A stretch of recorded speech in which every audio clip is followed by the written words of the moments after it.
Welcome to Nuclear Learning, an online initiative produced by the Stimson Center to foster debate about reducing nuclear dangers in South Asia. Our first open online course, Nuclear South Asia, is available at nuclearlearning.org. In this video, we speak with Dan Markey, a former member of the policy planning staff at the U.S. Department of State. We discuss the strategic rationale behind the Indo-U.S. civil nuclear deal. The United States, when considering a nuclear deal with India, really was, I think, motivated principally by a much broader strategic set of issues. Less to do with nuclear issues per se, and more to do with geopolitics, emerging geopolitics of Asia and of the world. And what I mean by that, and I have some recollection of this having worked at the State Department during this period, what I mean by that is that U.S. policymakers were looking at India and seeing it as a plausible, perhaps even an ideal Asian partner in dealing with the rise of China and the shift of global power into Asia.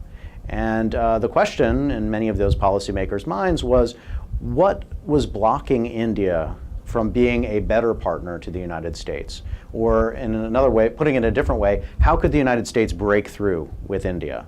And one of the answers to that question was that we needed to get past some of the old baggage in the relationship. And the chief piece of that baggage was the United States' long-standing, effectively denial of India's access to nuclear technologies and a desire on the U.S. part over several administrations to keep India out of the nuclear club. And within the Bush administration, there was a determination that in order to break through with India, this had to change.